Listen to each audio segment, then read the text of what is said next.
That first pitch fastball is in for a strike.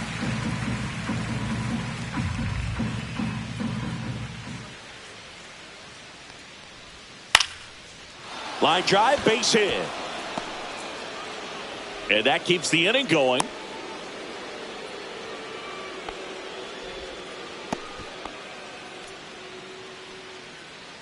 Jared Triolo, the next Pirate to hit. Connor Falefa on the go. Pitch in for a strike. Throw to second. Out there. And the inning is over. Well, trying to get into scoring position, but a great catch and throw to end the inning. That's the way to pick up the pitcher.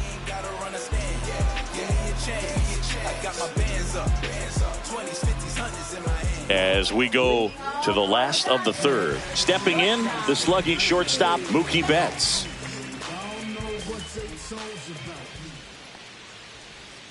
Just missed. Well, he's back out here for the third, and after the first couple of innings, pretty rough. I think the skipper's looking for him to give him a little bit of length, see if he can save the bullpen some. That's off the mark, and that's ball two. Well, usually a high level of confidence when you're facing a young pitcher out there on the mound. In this situation, ahead 2-0, he's put himself in a really good spot. And Mookie takes.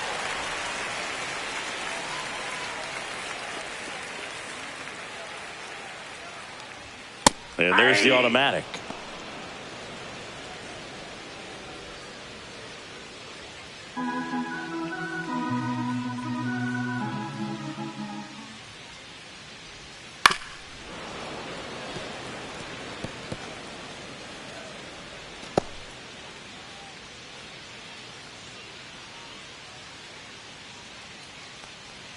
That one misses. So a leadoff walk.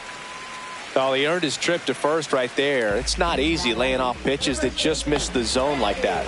And it's a real discipline as well. He's put a lot of work into that aspect of his game, and it paid off right there.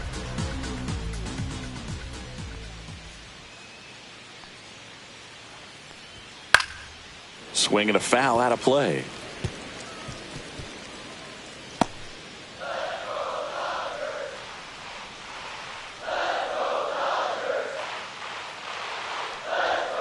That one fouled off.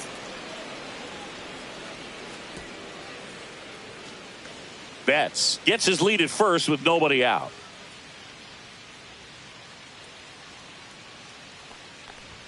That just misses, and the count is 1-2. That's a really good job of laying off the 0-2 high fastball. Is going to make that pitcher really have to respect this hitter, even though he's behind in the count. Over to Connor Falefa, and that's two. Oh, man, what a smooth double play. That was a thing of beauty from start to finish.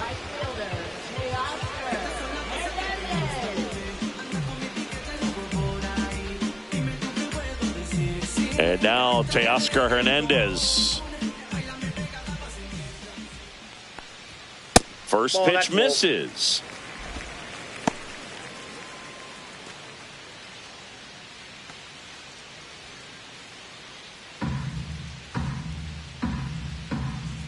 Two outs. Right through there for a strike. 1-1. For the Dodgers here as the lead remains 3-1.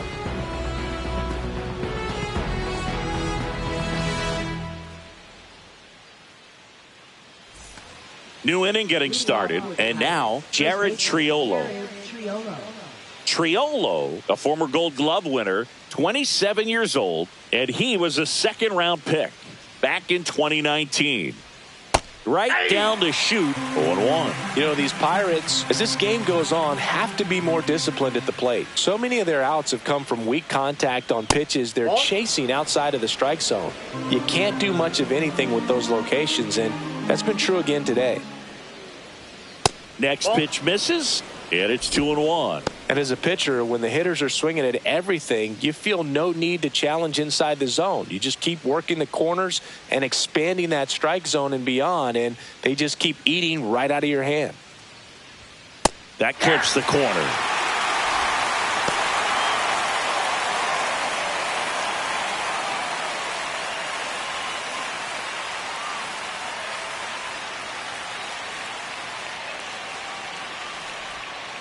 Swing and a miss, and he got him. Make it 4 strikeouts for him on the bump today. Good pitch right there. I mean, he's attacking a location that this guy at the plate tends to have trouble with. And there's just so much information in this day and age, sometimes too much information. But the guys that can take that information, process it, and then go out there, Boog, and execute the pitch, go right after that hitter and get the result that they were anticipating. That's really good pitching right there. And it's a good job of the pitcher and the catcher working together.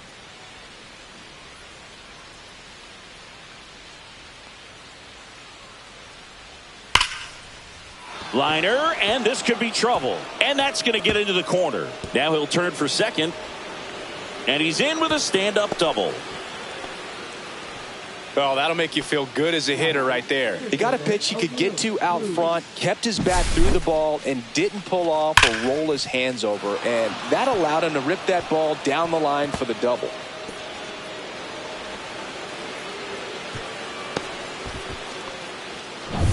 O'Neal Cruz, the next Pirate to hit.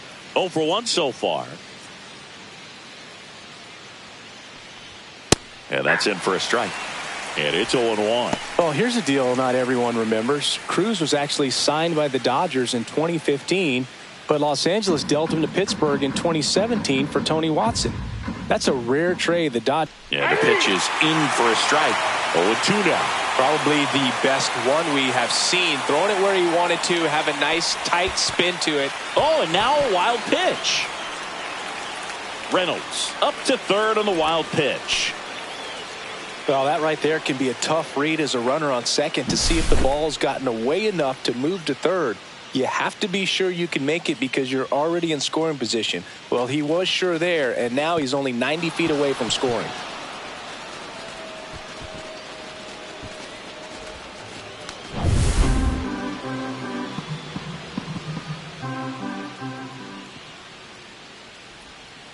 Ground ball right side. Freeman slinging it to first in time.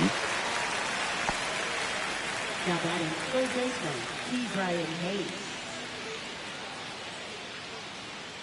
Now batting Ke'Bryan Hayes. He's 0 for 1.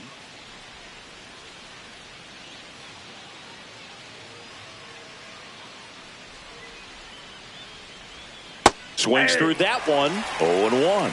Well, he's been incredibly efficient in this one. First pitch strike percentage over 70%. That's well above league average, and that's what's allowed him to pitch well up until this point. Swing and a miss. No ball, 2 strikes.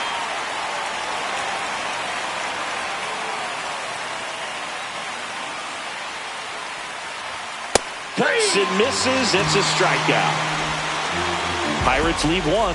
Score holds. It's 3-1.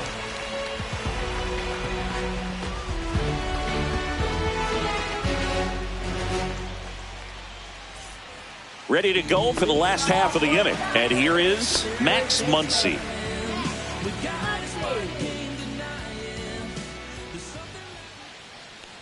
Here's a fun fact. Dodger Stadium was also the home of the Los Angeles Angels for 4 years in the 1960s while they waited for Anaheim Stadium to be built. When the Angels were playing games at home, instead of Dodger Stadium, they called it Chavez Ravine Stadium.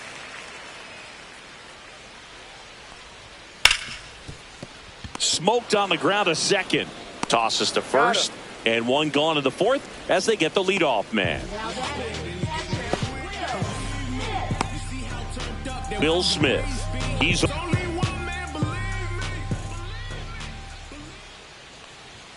that one finds the zone. It's 0-1. 0-1's the count.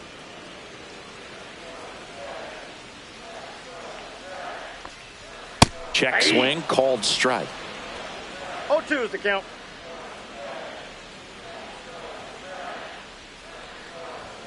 Fastball is outside. Too close for me, partner, to take that 0-2 fastball, but for whatever reasons he let it go by. He's still in the at bat.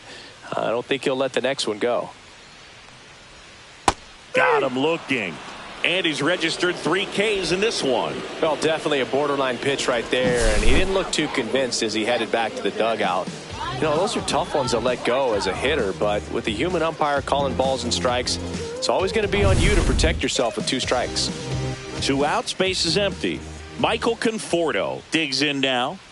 Swings through the fastball up in the zone. 0-1.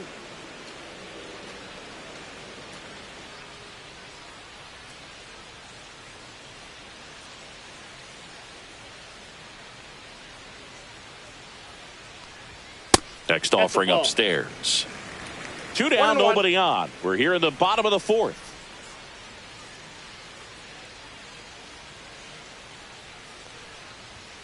So a foul ball makes it 1-2.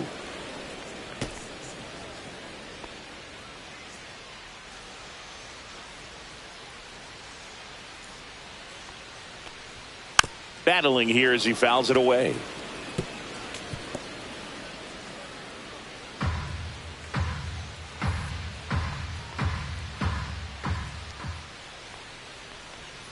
That one missed. Inside.